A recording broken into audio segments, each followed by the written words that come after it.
สวัสดีพี่น้องป้องปายบสุภาพสุโขนะทุกท่านอยู่กับบุกิสาวคนที่เซ็กซี่นะฮะอีกแล้วนะวันนี้เขามีประเด็นฮอตฮิตกันมาอีกแล้วพี่น้องป้องปายในขณะที่ประเทศเรากำลังโศกเศร้ากันอยู่นะฮะกับการเกิดมหาภัยมหันตภัยเขื่อนแตกที่อัตตปืนนะฮะวันนี้อยู่กับประเด็นอีฮาลิงไก่อีลิงเท่านั้นนะฮะวิ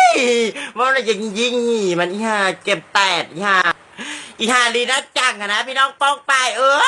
ก็เลยยิงหีมันได้ไงไปแต่มันสิตายทุกคนพ่อคนแม่มันสิโคตรพอเงยจะไปมันสิตายดูแลบ่ตายจะเกลือบ่เข้าใจเดี๋ยวนี้นักคนถอยอย่างสมายูยืนนะว่าคนดีๆเขาคือฟ้าตายนะว่ามันอีฮานี่ไม่ได้ถอยมันก็นาตายคนพ่อคนแม่มันแน่นี่นะฮะก็คลิปนี่เอาให้คนไทยมีแดดก่อนช่วยคนไทยก่อนค่ะถ้าฉันจะไปช่วยประเทศลาวจะเป็นงานศพของคนที่โดดสารอาญาตายไม่ดีกว่ากูจะไปงานศพมึงอีฮาย่ำมึงตายหลังหัวเมียตายไม่ดีกว่าฉันไม่ไปแล้วกับประเทศลาวไม่มีประโยชน์ค่ะบ่ต้องมาอีน่าจะแตดมึงบ่ต้องมาเขาสิเกียบหน้ามึงอีฮาลิงหุบปากคันบ่มาแล้วก็หุบปากมาซอยอย่างหุบปากเดี๋ยวนี้บอกให้หุบปากเศร้าว้าวอีโคตรโผล่อีลิงเท่ากูอยากบีบคอมึงตายเด้เดี๋ยวอีห่าเนี่ยมึงตายมึงเบิ่งเด้อเมื่อเนี่ยกูไปกรุงเทพกูเห็นมึงกูสิตีนยันมึงโหลดใส่รถ10 ล้อต่ำให้รถมันปีนเลยเคงไปเลยอีห่าเนี่ยตายมึงบ่ต้องมาบ่ซวยอยากกะหุบปากบ่ต้องว้าวหยังหุบปากไปเลยบ่ต้องว้าวอย่างทั้งสิ้นอีห่าเท่าอีหูดังบ่ทอกันโคตรพอมึงตาย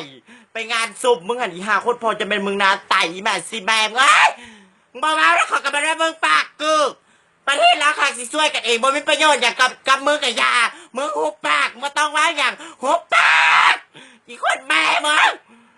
กูเลือดใจเด้สุปราปัสสิตายก็อีห่าเนี่ยมันเป็นทีมเด้อพูนมันไปไล่ลงอันน้ำฮอกินซี่พูนเอาไปบดไปเฮ็ดปุ๋ยปุ๋ยกับมีประโยชน์เพราะไปบดทีมละกันแล้วสู่แล้วอีห่าบ่มีประโยชน์อย่างอีโคตรพอมึงอีลิงอีห่อมึง